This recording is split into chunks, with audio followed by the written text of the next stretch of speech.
예, 하나님의 말씀. 오늘은 갈라디아서를 보도록 하겠습니다.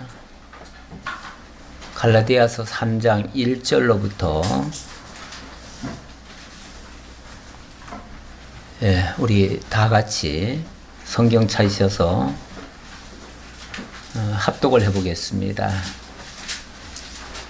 우선 3절까지만 합독을 해보겠습니다. 어리석도다 갈라디아 사람들아, 예수 그리스도께서 십자가에 못 박히신 것이 너희 눈앞에 밝히 보이거늘 누가 너희를 꾀더냐? 내가 너희에게서 다만 이것을 알려 하노니 너희가 성령을 받은 것이 율법의 행위로냐 혹은 듣고 믿음으로냐? 너희가 이같이 어리석으냐? 성령으로 시작하였다가 이제는 육체로 마치겠느냐? 아멘.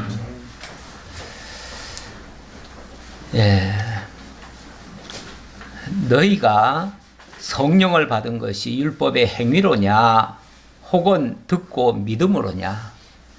행위냐 믿음이냐? 자, 이 문제입니다. 이렇게 말씀드리고 보니까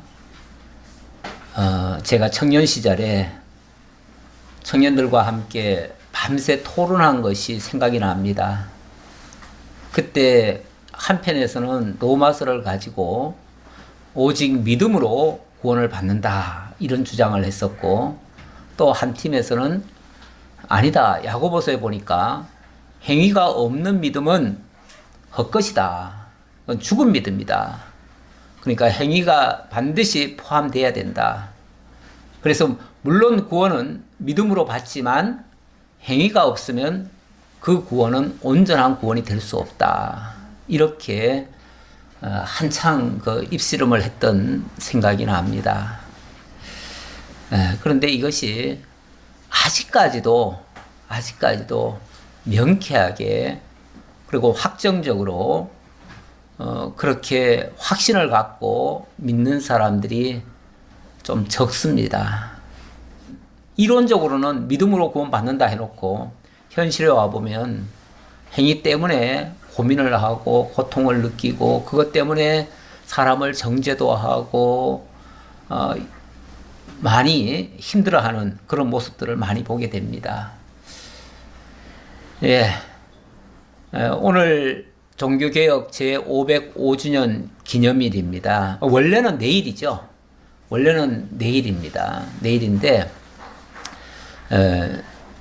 이제 오늘을 지나면 또 일주일이 지나가니까 종교개혁주의를 하루 앞당겨서 오늘로 달력에 적혀 있더라고요.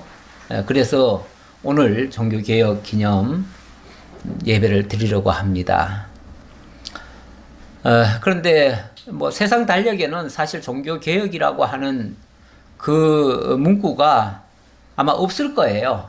보나마나 틀림없이 없을 것 같은데, 그런데 지금 이 현대 사회가, 이 근대 사회가 이루어진 것이 이 종교개혁이 없었다면 과연 오늘날과 같은 이러한 발전과 이러한 자유로운 그리고 민주주의가 만들어졌을까 생각해 보면 어림도 없을 것이다.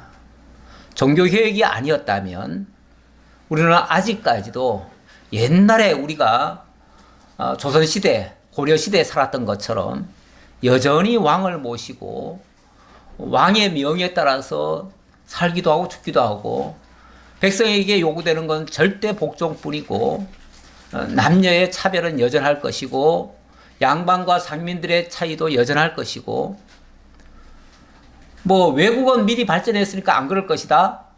외국도 마찬가지였습니다. 유럽도 마찬가지였습니다. 그것이 마찬가지였다는 것을 어떻게 알 수 있느냐 하면 종교개혁이 있기 전에 유럽 상태를 보면 압니다.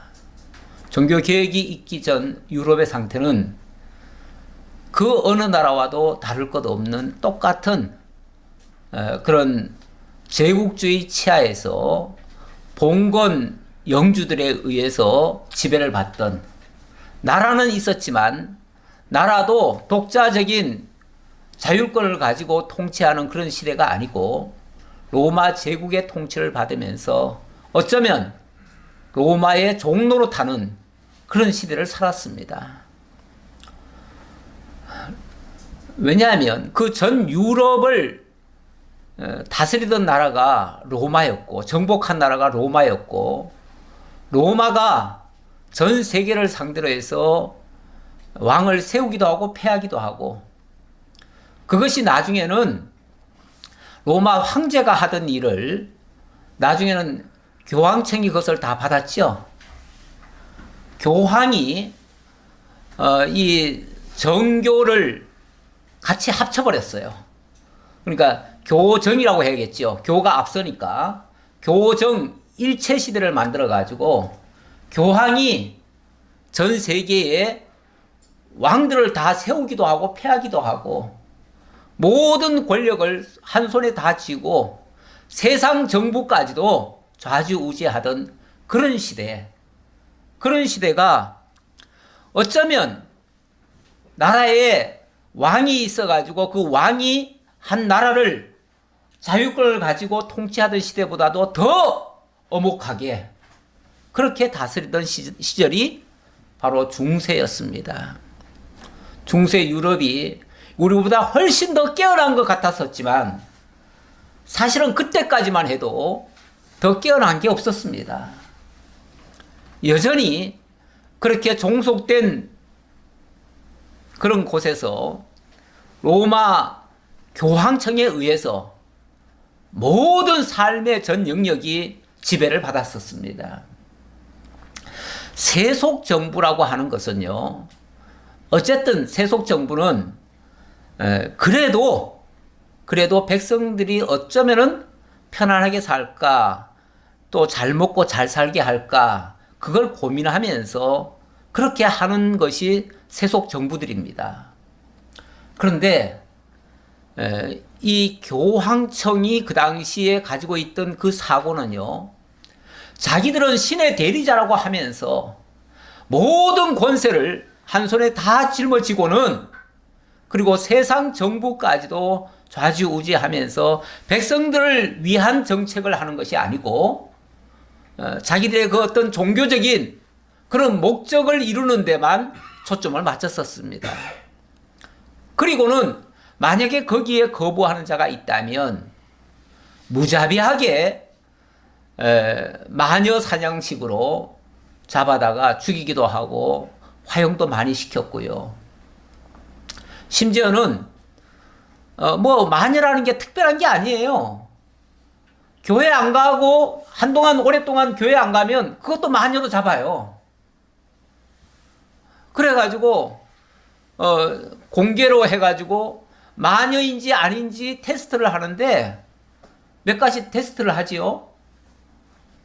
예를 들어서 찔러가지고 피가 나오면은 뭐 피가 나오는지 안 나오는지 확인해가지고 그런 거 가지고도 또 체크하기도 하고, 뭐 진짜 말도 안 되는 거 가지고 온갖 체크를 다 해가지고 결국은 마녀로 잡아가지고, 이래도 결국 마녀 되고 저래도 마녀 되고, 미운 사람은 결국은 다 죽입니다.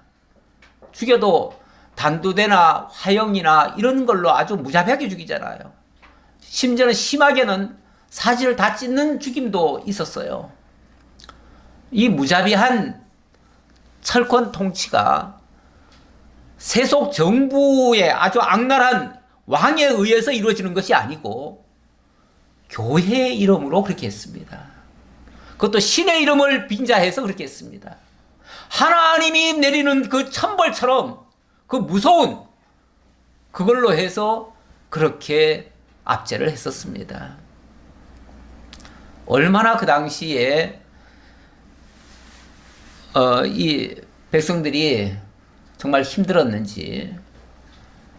어찌 보면 구원받을 수 있는 길은 뭐 크게 말하면 두 가지밖에 없었대요. 그 당시에 구원받을 수 있는 길 두 가지밖에 없었는데, 하나는 이 세상을 모든 걸 다 포기하고 수도원 같은 데 들어가 가지고 결혼도 하지 아니하고 고행을 하고 거기서 정말 매일같이 예배와 기도와 회개와 금식과 이런 걸 통해서 자기를 거룩하게 만들어내든지 아니면은 뭐 결혼도 하고 다 세상에서 살되 남들보다 특별하게 더 많은 선행을 하든지 이렇게 하지 않으면은 구원 받을 수가 없었다고 그럽니다. 그렇게 정말 많은 어려움 속에서 신앙생활이라는 게 신앙이 아니죠. 그거는 거의 뭐 강제적인 것이죠. 거기에 조금이라도 이의를 제기하면 요즘 저 이란 같은 데 가보면은 뭐 여자들이 굉장히 항의를 많이 하더라고요. 예. 얼마 전에 무슨 사건이 하나 있어가지고. 그런데 그 발단이 뭐였냐면은 여자들이 밖으로 돌아다니면 안 돼요. 이란에는 특히 그 히잡 같은 걸 안 쓰면은 절대 밖으로 다닐 수가 없어요. 다니더라도 혼자는 또 못 다니고 반드시 남편을 동행을 해야 되고 자고 남자도 그러니까 뭐 또 다른 남자와도 또 안 되고 뭐 굉장히 자고한 제약이 많아요. 그거를 뭐 아마 이 히잡을 써야 되는데 뭐 약간 벗겨졌던가 봐요. 그것 때문에 도덕 경찰이 와가지고 잡아다 가지고 강제로 하다가 결국 죽었잖아요. 그것 때문에 이제 폭발이 된 거죠. 이 종교 검찰, 도덕 검찰, 이 도덕 검찰이라는 게 세속 검찰보다 더 무서운 겁니다. 이 세상의 공안 통치보다도 더 무서운 게 이 종교 통치입니다. 종교라는 이름으로, 하나님의 이름으로. 세상에서는 법정에 가가지고 뭐 치열하게 옳고 그름을 따져가지고 이렇게 뭐 재판을 해서라도 결정이 나지만 이 종교 재판이라고 하는 것은요, 마녀다 그래버리면은 그냥 이거는 뭐 어떤 이의 제기도 못해요. 그냥 그대로 죽는 거예요. 그렇게 무서운 것이 정말 하나님의 이름으로 그런 짓을 했습니다. 당연히 루터 같은 경우도 어려서부터 아예 초등학교 때부터 성당에서 운영하는 학교를 다녔대요. 그러다 보니까 종교적 심성을 가지고 자랐고 대학에서도 그 교회가 운영하는 그런 대학에서 공부를 했고, 그리고 또 그러다가 늘 쉽게 말하면 죄의식을 많이 심어주잖아요. 죄의식을 많이 심어주니까 어느 날 엄청난 천둥 번개가 막 내리치는데 정말 곧 죽을 것 같다고 그러더라고요. 그래서 너무 죽을 것 같아가지고 그래서 자기의 수호신, 천주교는 원래 자기 수호신이 있습니다. 전부 다. 자기 수호신이 누구냐면 성인들이에요. 이미 죽었지만 그 성인을 자기의 수호신으로 모시는 거예요.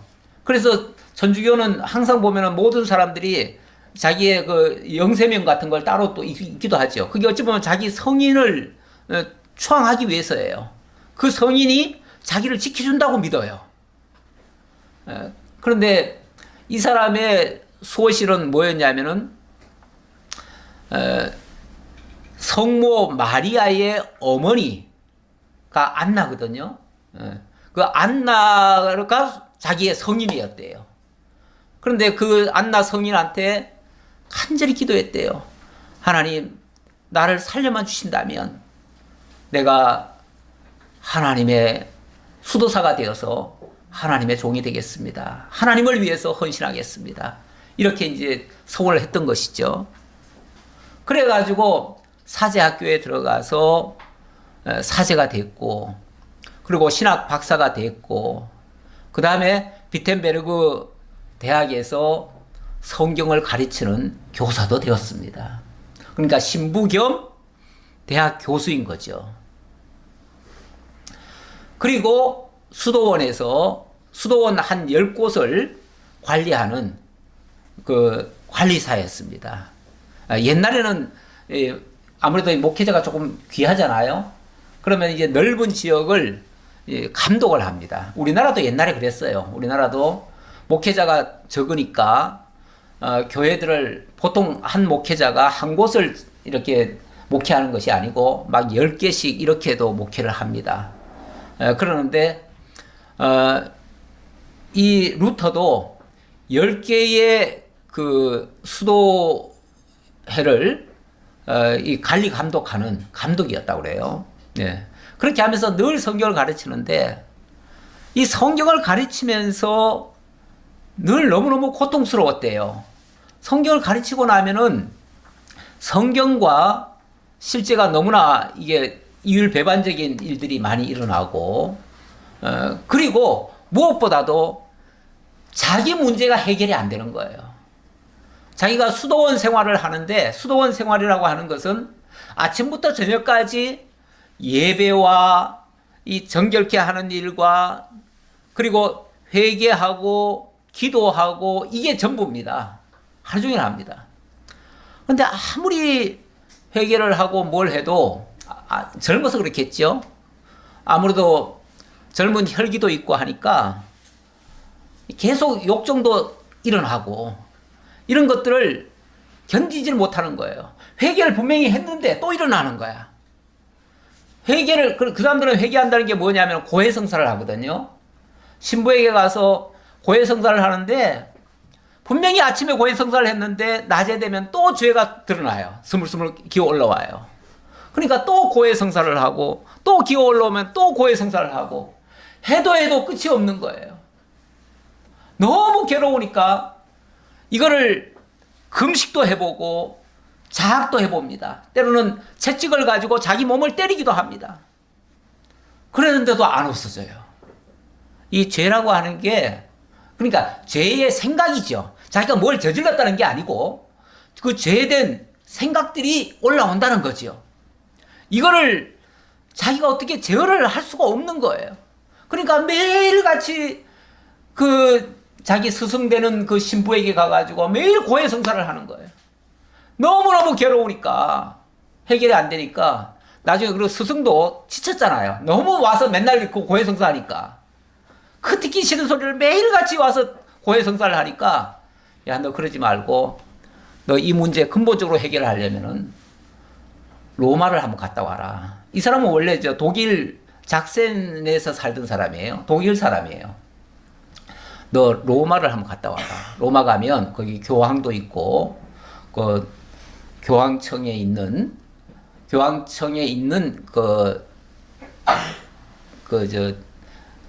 예수님이 무덤에 올라갈 때 밟았던 그 계단도 있습니다. 거기를 오르락 내리락 하면, 거기를 무릎 꿇고 오르락 내리락 하면은 모든 죄가 사해진다는 그런 속설이 있습니다. 희한하게 그 천주교는 보면요, 미신적인 생각들이 굉장히 많습니다. 뭐 이렇게 하면 죄가 해결되고 저렇게 하면 죄가 해결되고 해결되는 방법이 여러 가지가 있어요. 그런데 그런 얘기를 해준 거예요. 근데 그 원래 가톨릭 신자들은요, 자기 평생의 소원이 뭐냐면 로마 순례하는 겁니다. 로마가 성지고 거기에 교황청이 있고, 그러니까 평생에 내가 돈을 어떻게 모아서라도 반드시 로마는 한번 갔다 와야 된다, 이렇게 생각을 하는 겁니다. 그런데 이 스승이 거기를 보내주겠다고 하니까 얼른 갔죠. 가가지고는 한 5개월 동안을 로마에 머물면서 온갖 것을 다 이제 살펴보는 거예요. 이 사람이 워낙 성격이 꼼꼼한가 봐요. 그러니까 샅샅이 다 살피면서 당연히 그 계단도 오르락 내리락 했죠. 자, 그 계단 한번 볼까요? 제가 한번 그림을 좀 가져왔는데, 스칼라 상타라고 그러는데, 이 로마의 황제, 그 주 400년경에 콘스탄틴 대제가 이 기독교의 도움을 얻어가지고 황제가 됩니다. 황제가 된 다음에 기독교를 국교로 받아들입니다. 그 전까지는 기독교는 핍박의 대상이었어요. 핍박의 대상이었는데 콘스탄틴 대제가 기독교를 받아들이면서부터는 기독교를 아예 국교로 만들어 버렸어요. 그리고 그 당시에 태양신, 로마는 원래 태양신 종교거든요. 태양신의 수장을 교황으로 앉혀놓은 거예요, 자리에. 예, 자리에 앉혔어요. 그래 놓고 기독교와 태양 종교를 쉽게 말하면 통합을 한 거예요. 종교 통합을 한 거예요. 종교 통합을 해서 우리나라에 이제부터 국교는 기독교다. 그러니까 이름은 기독교인데 종교 통합을 했으니까 형식은 태양신교를 믿는 거나 똑같아요. 그래가지고 기독교 안에 사실은 기독교라고 하면 안 되죠. 천주교 안에 그 태양신을 섬기던 그 잔재가 많이 남아 있습니다. 왜냐하면 그걸 통합을 했으니까요. 그래서 가톨릭이 그 전통을 계속 이어가지고 교황제로 해가지고 다스려 오는 동안에는 사실은 미신적인 요소가 굉장히 많지요. 그게 원래 기독교에 있던 그 전통이 아니고 옛날에 그 태양신 교회에서 나온 거예요. 그걸 그대로 가져와서 그래요. 어쨌든 콘스탄틴 대제가 예수를 믿게 된 거는 그의 어머니가 기독교인이기 때문에 그렇습니다. 그의 어머니 헬레나가 너무나 그 예수님이 그 십자가에 못 박힌 그것을 생각하면서 그걸 자기 곁에 갖다 놓고 싶은 거예요. 그래가지고 예루살렘에 있는 그 십자가로 가는 그 계단을 가지고 왔습니다. 가지고 와가지고 교황청에다, 그 당시 교황청입니다. 나중에는 교황청이 새로 지었기 때문에 지금의 교황청은 아닌데 지금의 교황청의 옆에 있는 거죠. 그 성당에다가 이 계단을 그대로 갖다 놓고 거기를 성당으로 지어놨어요. 거기는 뭐 미사를 드리거나 이런 건 안 하고 오로지 이 계단만 갖다 놓고 계단만 숭상하는 곳이에요. 예, 그래서 누구든지 순례객은 오면은 이 계단을 오르락내리락 합니다. 그러면 모든 죄가 사함 받는다는 거예요. 심지어 연옥에 가 있는 자, 그러니까 지금 한창 그 죄로 불사름을 당하고 있는 그들도 용서함을 받는다. 쉽게 말하면 네가 그렇게 함으로써 네 조상들까지도 용서받는다. 이렇게 이제 가르쳤던 거죠. 이걸 생각하고 여기다 보내놨는데, 그런데 루터가 여기를 이제 오르락내리락 했을 거 아니겠어요? 무릎으로 기어야 돼. 여기는 그냥 가면 안 돼요. 무릎으로 기어야 돼요. 무릎으로 기어 올라가는데 아무리 기어서 오르락내리락 해도 마음의 죄가 사라지는 게 없어요. 하나도 사라지지 않아요. 그러니까 로마에 가서 해결을 한 게 아니고 오히려 의문만 더 생겼어요. 뿐만 아니라 로마 교황청을 둘러보고 그 추기경들이 하는 짓을 보니까 이거는 전부 다 외식쟁이들이에요. 겉으로는 뭐 엄청나게 거룩하게 하는 듯 하면서 실제로는 백성들을 완전히 착취하는 데만 혈안이 돼 있어요. 그 당시 또 왜 그랬냐면은 베드로 대성당을 새로 지으려고 준비를 했거든요. 그러면서 엄청나게 많은 재물이 필요했는데 그 재물을 이제 가져와야 될 거 아니겠어요? 누군가에게서 가져와야 되는데 이걸 가져오기 위해서 사람들에게 속이는 거예요. 속이는데 그냥 곱게 쉽게 말하면 건축 연보해라, 건축 원금해라 그러면 안 되니까 죄와 결부를 시켜가지고 여기에 돈을 내면은 돈을 내는 순간 연옥에 가 있는 너희 조상들의 죄까지도 사해진다. 이렇게 한 거예요. 당장 있는 죄를 용서한다는 것도 아니고 과거의 죄, 또 미래 죄까지 다 용서해 준다고 하는 이런 면죄부까지를 만들어 가지고 팔기도 하고 이렇게도 하는 거예요. 그런 모습을 보면서 야, 이걸 완전히 잘못됐다. 이걸로는 용서받을 수도 없거니와 이건 전혀 아니다. 그런데 6개월 만에 돌아와가지고 5개월 만인가요? 돌아와가지고 다시 이제 성경, 그래도 어쨌든 비텐베르그 대학에서 성경을 가르치는 교사니까 성경을 가르칩니다. 가르치는데 하필 또 그때는 가르친 것이 이 갈라디아서, 또 로마서, 뭐 에베소서 이런 것들을 가르쳤다고 그래요. 원래는 시편을 뭐 한 2년 동안 가르쳤는데 그러다가 그 다음에 가르친 게 이제 로마서인데, 로마서를 가르치다가 로마서 1장 17절 말씀에서 눈이 번쩍 띈 거죠. 자기가 가르치면서 자기가 눈이 번쩍 띈 거죠. 사실 옛날에는요, 이 성경을 볼 수 있는 권한이 일반인들에게는 없었습니다. 이때까지만 해도 없었어요. 그리고 그 당시는 성경이라고 하는 것이 전부 다 라틴어로 기록이 되어 있었습니다. 그러니까 일반인들은 감히 성경에 접근도 못하고, 만약에 성경에 접근하면 그 자체가 엄청난 대죄를 저지르는 겁니다. 자격 없는 자가 성경을 접했다고 해가지고 그 자체가 화형을 받아야 될 일이에요. 마녀가 되는 거예요. 그 자체도. 뭐 자관 조금만 어긋나면 다 마녀라고 해버렸으니까. 예. 그렇게 했는데 이 사람이 그걸 읽다 말고, 아, 그렇구나. 내가 그렇게 많은 것을 행하려고 해도 그게 해결이 안 됐는데, 하나님의 은혜는 행위로 이루어지는 것이 아니고 믿음으로 이루어지는 것이구나. 그것도 하나님의 주신 그 은혜로 되는 것이구나. 그래서 하나님의 은혜, 오직 믿음, 오직 은혜, 뭐 이런 얘기가 나오죠. 그런 얘기를 하게 된 겁니다. 하다가 이제 결정적인 이제 어떤 사건이 벌어지죠. 벌어지고 나서 이 사람이 자기가 가르치던 그 대학교의 정문에다가 이 반박문을 붙입니다. 이게 이제 그 반박문입니다. 그 반박문이 그동안 자기가 이제 느낀 거죠. 이 가톨릭의 어찌 보면은 그 교리의 잘못된 것들, 그 잘못된 것들을 자기가 쭉 적어보니까 한 95개가 돼요. 95개. 그래서 95개나 되는 잘못된 내용들을 쭉 적어가지고 그것을 자기가 가르치던 그 학교 대문에다가 이걸 갖다 붙여버린 거예요.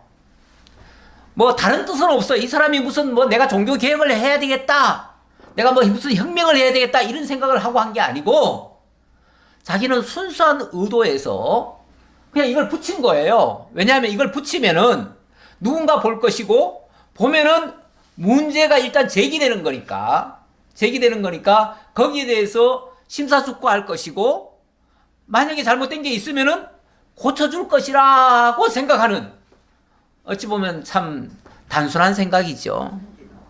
순진한 생각이죠. 그 순진한 생각에서 이걸 갖다 붙였을 뿐인데, 이게 웬일입니까? 이때로부터 한 50년 전에 구텐베르크가 인쇄술을 발명을 했습니다. 그러니까 한 50년 전에 인쇄술이 발명이 되니까, 쉽게 말하면 인쇄업자가 이걸 보고 이걸 그냥 써가지고, 야, 좋은 얘기다 그래가지고 이걸 그냥 인쇄를 해버린 거예요. 인쇄를 해가지고 쫙 뿌려버린 거예요. 그냥 난리가 난 거죠. 가톨릭에서는 당장 이제 불러와라, 잡아들이는 거죠. 처음에는 사실 갔었습니다. 처음에는 가면서 얼마나 두렵고 얼마나 힘이 정말 무섭겠어요. 사실은 가기만 하면은 뭐가 되죠? 잡혀 죽을 일이에요. 이거는 죽을 일이에요. 너무너무 두려웠어요. 너무너무 두려워가지고 그래서 도저히 못 가겠는데, 그래서 그때 자기가 작사한 것이 오늘 아까 부른 찬송가 이거라고 그래요. 586장. 586장이 뭐죠? 내주는 강한 성이요. 이게 마틴 루터가 작사한 자기 신앙 고백입니다. 여기 보면은 그 얘기가 쭉 나옵니다. 힘 있는 장수 나와서, 내 힘만 의지할 때는 내가 패할 수밖에 없지만 힘 있는 장수 나와서 날 대신하여 싸울 것이다. 그 장수가 우리 주 예수 그리스도 만군의 주다. 누가 나를 당할 자 누구랴? 반드시 이기리로다. 그러면서 겁내지 말고 섞어라. 반드시 진리로 이기리로다. 예. 내가 모든 게 다 빼앗긴다 하더라도 진리는 살아서, 그러니까 나는 죽어도 진리는 살아서 반드시 승리하리라. 그 나라 영원하리라. 이 말로 자기 신앙 고백을 한 거죠. 그게 이제 노래로 지어져 가지고 지금 불려지고 있는 건데, 그런 신앙 고백을 해가면서 처음에는 갔는데 거기서 시인을 안 했지요. 자기가 그러니까 무조건 잘못했다고 하고 빌어라, 쉽게 말하면 그러는 건데, 아니 잘못한 게 아니라 뭐가 이게 지금 이게 사실은 이제 이걸 뭐 반박문이라고도 하고 항의문이라고도 하는데, 저는 항의문이라는 말이 맞다고 봐요. 제 생각은.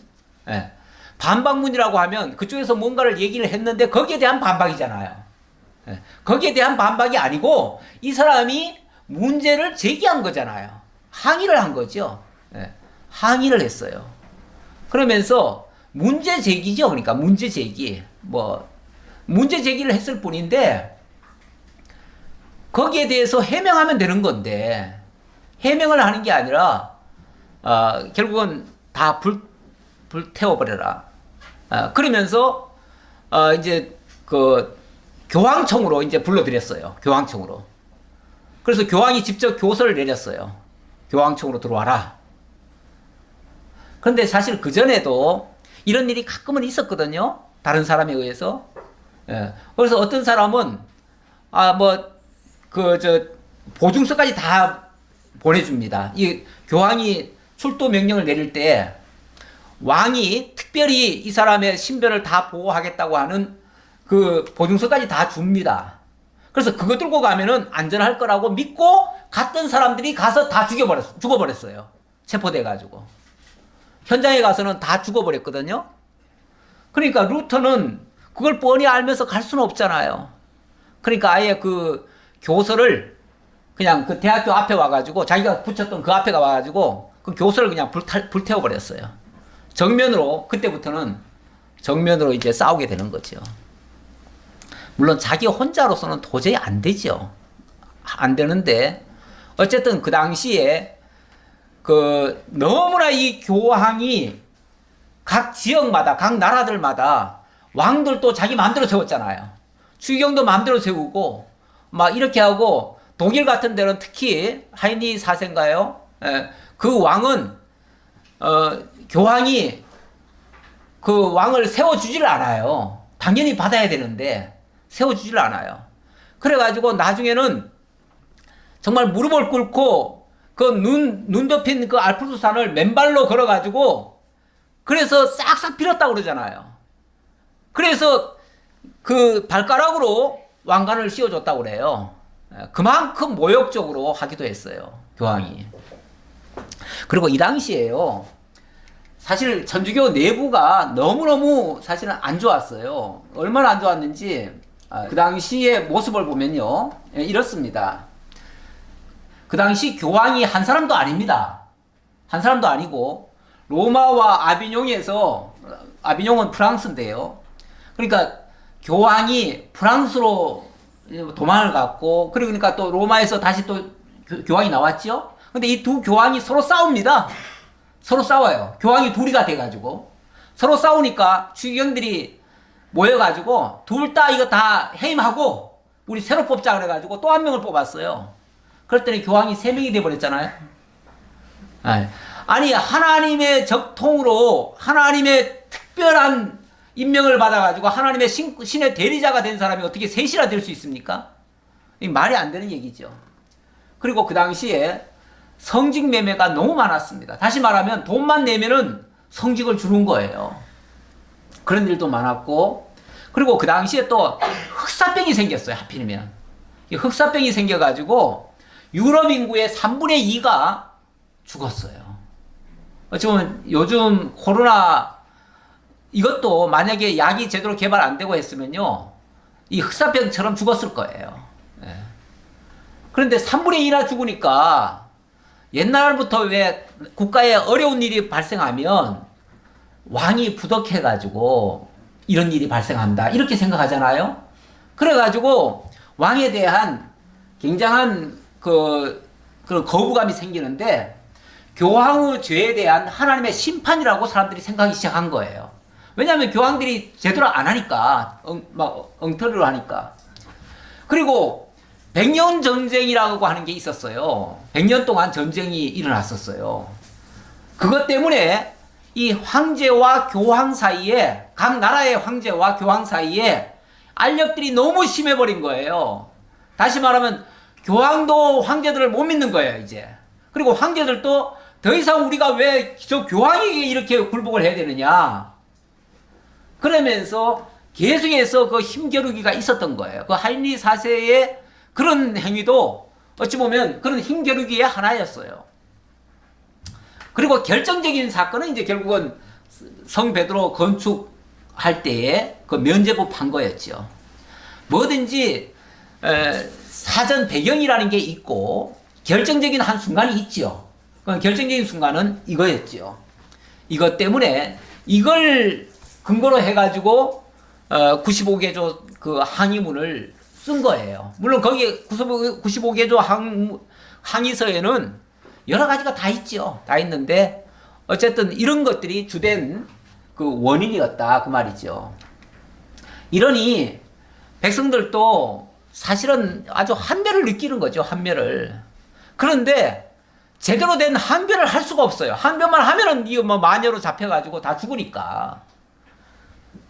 그런데 그 전에 이렇게 되기 전에도 사실은 종교 개혁자들은 많이 있었습니다. 루터만이 종교 개혁자가 아니에요.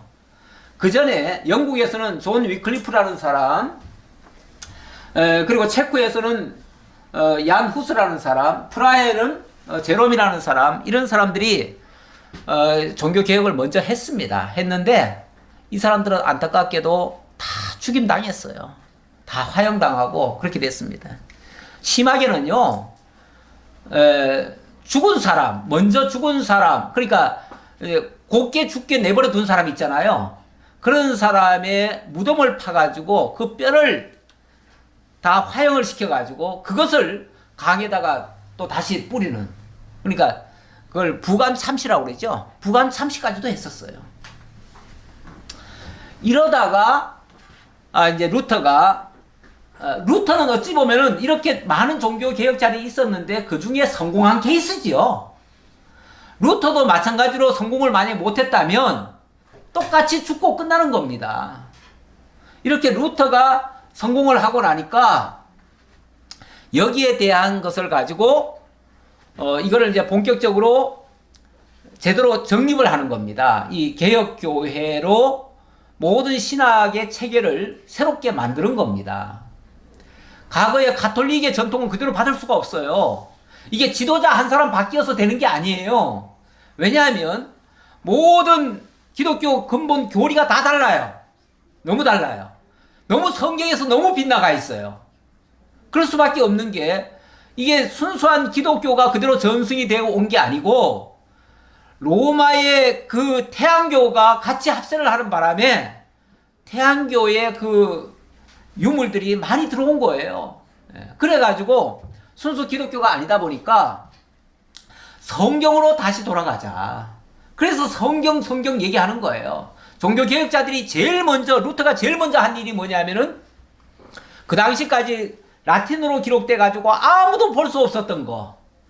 오죽하면은 금서 목록에 들어가 있던 성경을 이거를 그냥 번역을 해버린 거 아닙니까? 번역을 해서 누구든지 볼 수 있도록 해버린 거예요. 누구든지. 그렇게 하니까 이 성경이 전 세계로 퍼지기 시작했던 것이죠. 그렇게 해서 스위스에서는 쯔빙글리, 스코틀랜드에서는 존 낙스, 이런 사람들이 그 성경에 의해서 새롭게 교리를 정립을 했는데 그게 오늘날 장로교회의 모태가 됐습니다. 장로교회가 여기서부터 시작된 거예요. 어떤 사람들 자꾸 칼빈이 장로교회의 원조다 그러는데 그런 신천지가 너무 그쪽으로 떠들어대서 그래요. 칼빈이 장로교회의 원조가 아니고 사실은 쯔빙글리나 존 낙스가 장로교회의 원조입니다. 이 사람이 정립을 했는데 그 뼈대는 세웠는데 그것에 대한 이제 살을 붙여가지고 완전히 이제 그것을 완성한 것이 어찌 보면 존 칼빈입니다. 존 칼빈은 그래서 이론적 체계를 완성을 했는데 기독교 강요라고 하는 것을 책을 3권을 썼습니다. 3권을 썼는데 이게 초판부터 해가지고 한 서너 번 새롭게 번역이 됐습니다. 새롭게 번역이 된 게 아니라 본인이 새롭게 썼어요. 이때는 이걸 쓴 이유가 뭐냐면 기독교 강요라고 해가지고 뭐 우리한테 기독교를 강요한다는 말이 아니고 기독교를 요약해놨다 그 말이에요. 기독교의 가장 핵심적인 진리를 요약적으로 정리했다 그 말이에요. 정리했는데 그 서문에 보면은 그 당시에 황제에게 보내는 글로 시작을 합니다. 그러니까 이게 일반 백성들에게 모두가 다 알아듣도록 한 건 아니고요. 그 당시 황제에게 진짜 기독교란 무엇인가를 설명을 한 거예요. 우리 왜 누가복음이나 사도행전에 보면은 데오빌로 각하에게 편지를 보낸다 이렇게 시작하죠. 마치 그런 식으로 한 거예요. 그런 식으로 해서 그 당시에 그 황제에게 기독교의 A부터 Z까지 몽땅 다 상세하게 그것을 다 정리를 했습니다. 그래가지고 편지 형식으로 보냈습니다. 이렇게 해가지고 많은 사람들의 동의를 얻게 되고 아무래도 이 황제가 설득이 되면 모든 사람들이 수용을 할 수 있지요. 이렇게 해서 기독교가 이 종교 개혁이 제대로 성공을 한 겁니다. 제대로 성공을 하니까 이 기독교의 원리에 의해서 사회 제도도 만드는 겁니다. 정치 제도도 만드는 겁니다. 그래서 오늘날의 유럽의 그 민주주의가 여기서부터 출발한 거예요. 그 이전까지는 민주주의 개념이 없었어요. 뭐 상권 분립의 개념도 없었고요. 옛날에는 다 그랬잖아요. 뭐 왕이 모든 걸 다 통치했잖아요. 더군다나 제국의 황제는 무조건 모든 것을 다 자기 마음대로 다 했던 거 아니에요? 예.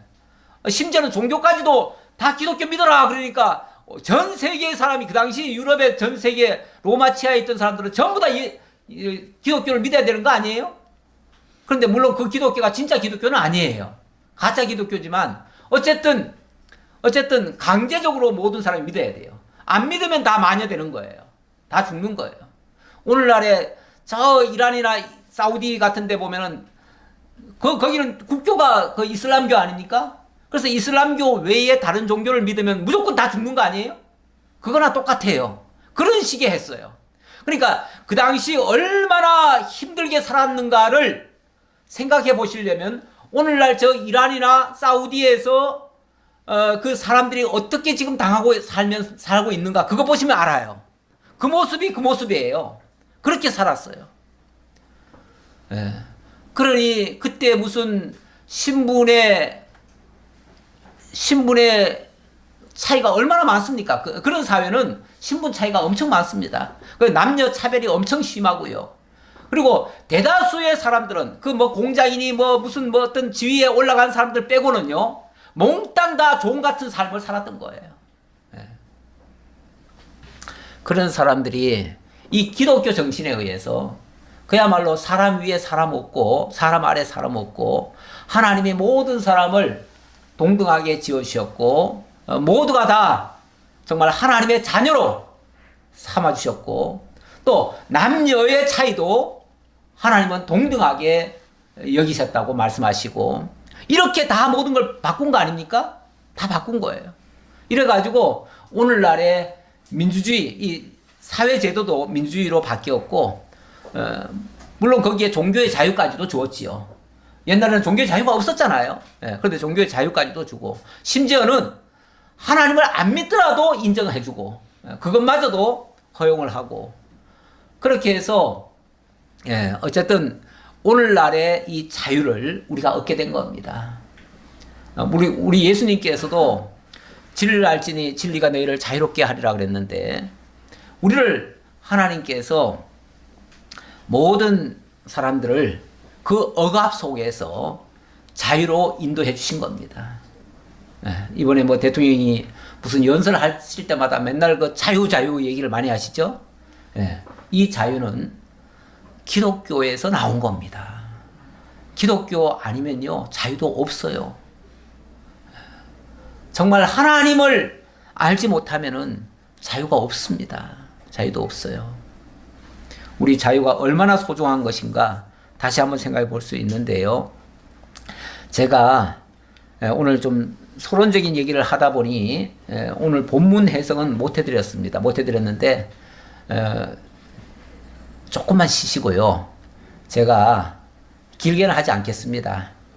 그래도 본문을 조금 해야지요. 그렇죠? 그래서 잠깐 쉬었다가 한 5분만 쉬었다가 제가 조금 더 하겠습니다.